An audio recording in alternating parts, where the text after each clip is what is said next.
2026년 7월 29일 방탄소년단 7멤버가 각자의 SNS에 짧은 글을 하나씩 올렸습니다. 내년 그래미 어워즈에 자신들의 음악을 출품하지 않겠다는 선언이었습니다. 리더 RM은 이렇게 적었습니다.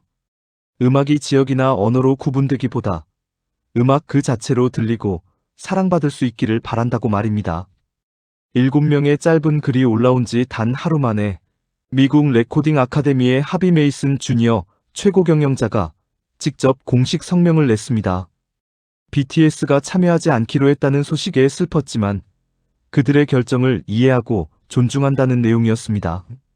세계에서 가장 권위 있다고 자부해온 시상식이 아티스트 한 팀의 불참 선언 하나에 하루 만에 공식 입장을 내놓은 겁니다. 오늘 자부스는 이 사건의 전말과 그 안에 담긴 진짜 의미를 들여다보겠습니다. 발단은 조금 더 거슬러 올라갑니다.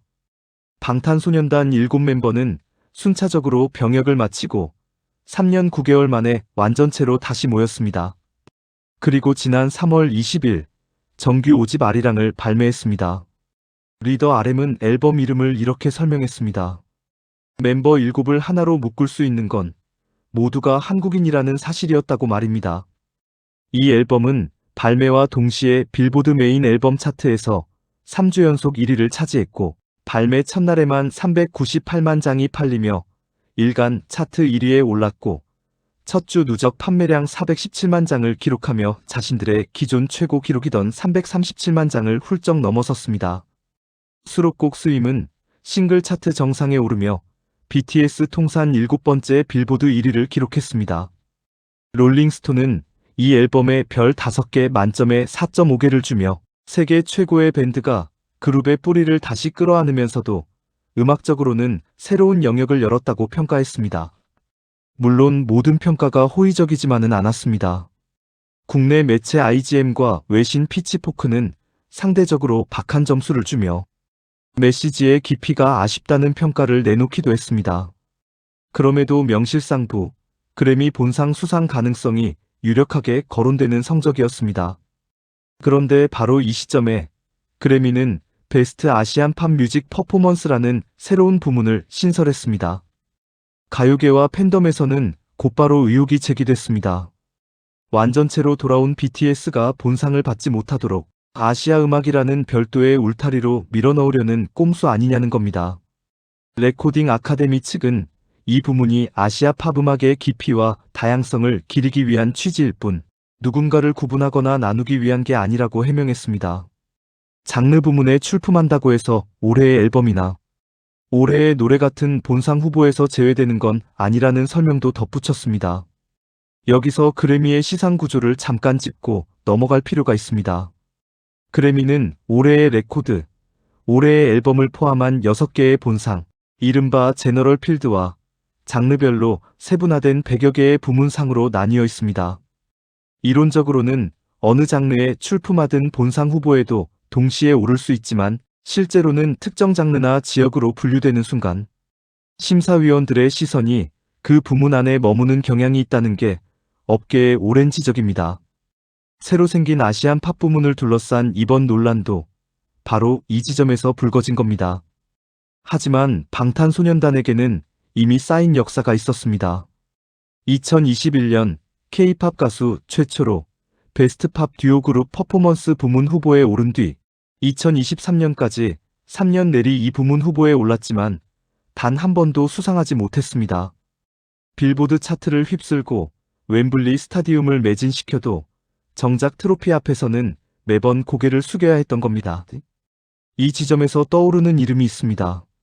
봉준호 감독입니다. 그는 2019년 영화 기생충 개봉을 앞두고 미국 매체 벌처와의 인터뷰에서 이런 말을 남겼습니다.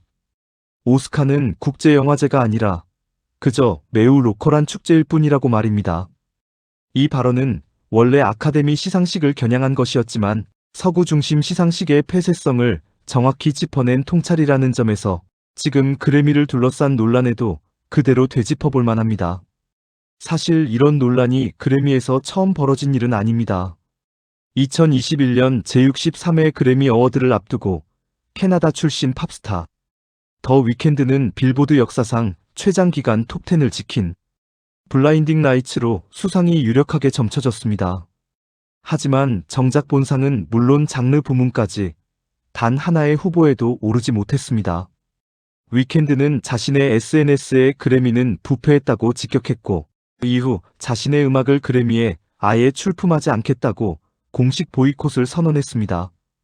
엘튼 존은 그래미가 위켄드를 무시했다고 거들었고, 래퍼 드레이크 역시 영향력 있는 음악과 이 시상식 사이에 단절해 매년 충격받는 걸 그만둬야 한다며 비판에 가세했습니다. 이 사태의 여파로 2021년 그래미 어워드는 역대 최저 시청률을 기록했습니다. 결국 레코딩 아카데미는 논란 끝에 후보를 선정하던 비공개 익명 심사위원회 제도를 폐지하는 결단을 내렸습니다. 비판이 실제로 제도를 바꿔낸 흔치 않은 사례였습니다. 위켄드는 이 사건의 시작도 끝도 아니었습니다. 2017년 프랭크 오션은 그래미의 시상 시스템이 유색인종, 아티스트와 젊은 창작자들의 현실을 대변하지 못한다며 앨범 블론드의 출품 자체를 거부했습니다. 드레이크는 2018년 힙합이 그래미 안에서 그저 라디오용 흥행 음악 취급을 받는다고 비판하며 불참을 선언했고, 2021년에는 베스트랩 앨범을 비롯한 후보 지명 2개를 스스로 철회하기까지 했습니다. 원디렉션 출신 제인 말릭은 악수를 하고 선물을 보내지 않으면 후보에 오를 수 없다며 시상식의 불투명성을 직접 폭로하기도 했습니다. 한 팝스타의 일회성 항의가 아니라 인종과 장르를 넘나들며 반복되어 온 뿌리 깊은 불신이었던 겁니다. 이번 BTS의 결단은 서구 음악계 내부에서 오랫동안 누적되어 온 이 비판의 계보를 비서구권 아티스트로서 가장 선명하게 이어받은 사건이라는 평가가 나옵니다. 그리고 이번에도 비슷한 장면이 반복되고 있습니다. BTS의 보이콧 선언 이후 그래미 공식 홈페이지와 SNS 채널에서 2021년 다이너마이트와 2022년 버터 무대 영상이 사라진 사실이 확인됐습니다. 해당 연도 시상식의 다른 무대 영상까지 일괄 삭제된 것이라는 반론도 있지만 공교로운 시점 탓에 의도적인 조치가 아니냐는 의혹이 가라앉지 않고 있습니다. 전 세계 팬덤은 곧바로 반응했습니다. SNS에는 BTS를 지지한다는 해시태그가 번졌고, BTS의 곡 에일리언스는 78개국의 아이튠즈 차트에서 동시에 1위에 올랐습니다. 우리만의 기준을 만들겠다는 가사가 담긴 곡이었습니다. 흥미로운 발레도 있습니다.